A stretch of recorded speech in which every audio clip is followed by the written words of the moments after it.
FIFA ലോകകപ്പിൽ knockout ഉറപ്പിക്കാൻ Brazil കളത്തിലേക്ക്. Indian സമയം നാളെ പുലർച്ചെ 3:30 നടക്കുന്ന മത്സരത്തിൽ സ്കോട്ട്ലൻഡാണ് എതിരാളികൾ. എ, ബി, സി ഗ്രൂപ്പുകളിലായി ആകെ 6 മത്സരങ്ങളാണ് ഈ മാച്ച് ഡേയിലുള്ളത്. മൊറോക്കോയ്ക്കെതിരെ സമനിലയിൽ കുരുങ്ങിയെങ്കിലും ഹെയ്ത്തിക്കെതിരെ 3 ഗോളടിച്ച കാനറികൾ കംബാക്ക് അടിച്ചു കഴിഞ്ഞു.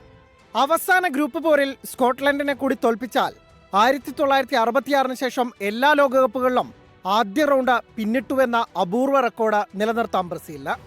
നെയ്മാർ ജൂനിയറുടെ തിരിച്ചുവരവ് ടീമിനും ആരാധകർക്കും നൽകുന്ന ആവേശം ചെറുതല്ല. എങ്കിലും കാർലോ ആഞ്ചലോട്ടിയുടെ വജ്രായുധം 2 കളിയിലും ലക്ഷ്യം കണ്ട വിനീഷ്യസ് ജൂനിയർ തന്നെ. പരുക്കേറ്റ റാഫിഞ്ഞോയുടെ അഭാവം തിരിച്ചടിയെങ്കിലും മത്തേസ് കുനിയും എൻട്രിക്കുമെല്ലാം മിന്നിച്ചാൽ ഗ്രൂപ്പ് ചാമ്പ്യന്മാരായി തന്നെ സെലക്കാവോകൾ റൗണ്ട് ഓഫ് 32-ലെത്തും. അതേസമയം നോക്കൌട്ട് ഉറപ്പിക്കാൻ സ്കോട്ട്ലൻഡിന് ജീവൻ മരണ പോരാട്ടമാണ്. ബ്രസീലിനെ പോലെ ഗ്രൂപ്പ് ചാമ്പ്യൻ പട്ടം മോഹിച്ചെത്തുന്ന മൊറോക്കോയുടെ എതിരാളികൾ ഹെയ്ത്തിയാണ്. ഗ്രൂപ്പ് സിയിലെ ഈ 2 മത്സരങ്ങളും നടക്കുന്നത് പുലർച്ചെ 3:30. ഗ്രൂപ്പ് ബിയിൽ രാത്രി 12:00 നടക്കുന്ന മത്സരങ്ങളിൽ സ്വിറ്റ്സർലാൻഡ് ആതിഥേയരായ കാനഡയെയും ബോസ്നിയ ഖത്തറിനെയും നേരിടും. നോക്കൌട്ടിലേക്ക് 4 ടീമുകൾക്കും ഇപ്പോഴും സാധ്യതകളുള്ളതിനാൽ 2 മത്സരങ്ങളും ആവേശകരമാകും.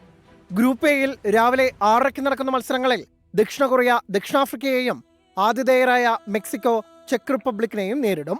World cup desk 24.